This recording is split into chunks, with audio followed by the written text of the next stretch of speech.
বাংলা বাঁচাও যাত্রায় মুর্শিদাবাদে এসে তৃণমূলকে তীব্র আক্রমণ করলেন সিপিএম এর রাজ্য সম্পাদক মোহাম্মদ সেলিম। পরিযায়ী শ্রমিকরা বাইরে আক্রান্ত হয়েছে, সিপিএম তাদের পাশে থেকেছে। আর তৃণমূল অল ইন্ডিয়া পার্টি বলে কিন্তু কখনোই পরিযায়ী শ্রমিকদের পাশে থাকেনি, শুধু মিথ্যা প্রতিশ্রুতি দিয়েছে। বলেছিলেন পরিযায়ী শ্রমিকরা বাড়িতে ফিরে এলে তাদের প্রত্যেককে প্রতি মাসে 5,000 টাকা করে দেওয়া হবে, কিন্তু অদ্ভুত কোনো পরিযায়ী শ্রমিক সেই টাকা পাননি বলেন মোহাম্মদ সেলিম।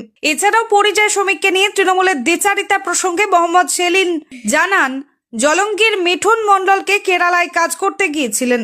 তার ফোনই বাংলাদেশে ঠিকানা থাকার কারণে তাকে ওখানকার পুলিশ গ্রেপ্তার করে। তিনি এ বিষয়ে বলেন যে কেরালাতে পরিযায়ী শ্রমিককে পরিযায়ী শ্রমিক বলা হয় না, গেস্ট ওয়ার্কার বলে।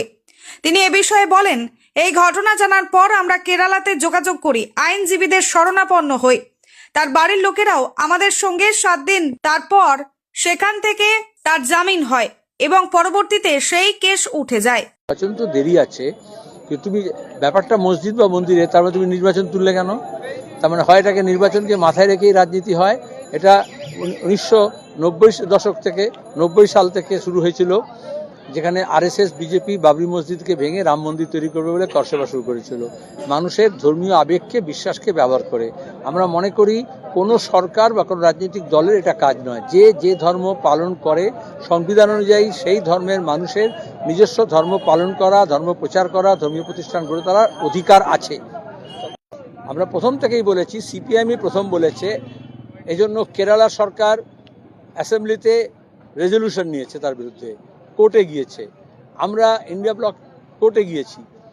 তারপরেও দাঁড়িয়ে আমরা যেদিন এসআইআর ঘোষণা হয়েছে, সিপিআইএম প্রথম, আমি নিজে সিপিএমের রাজ্য সম্পাদক হিসেবে এটার প্রতিবাদ করেছি এবং বলেছি যে শব্দটা এখন বলছো এতদিন পরে, যে আনপ্ল্যান, কোনো পরিকল্পনা ছিল না, কোনো প্রস্তুতি ছিল না, যার ফলে বিএলওদের উপর চাপ হয়েছে। বিজেপি তৃণমূল নিজের রাজনৈতিক স্বার্থে এটাকে ঘিরে আতঙ্ক তৈরি করার চেষ্টা করেছে, বিভাজন তৈরি করার চেষ্টা করেছে, মতুয়াদের, সংখ্যালঘুদের মধ্যে মনে ভয় তৈরি করার চেষ্টা করেছে। আর অযথা, এটা কোনো প্রয়োজন ছিল না। নির্ভুল ভোটার তালিকা তৈরি করার দায়িত্ব নির্বাচন কমিশনারের, সেই কাজটা তারা মানুষকে দিয়ে দিয়েছে যে তোমরা সব করো।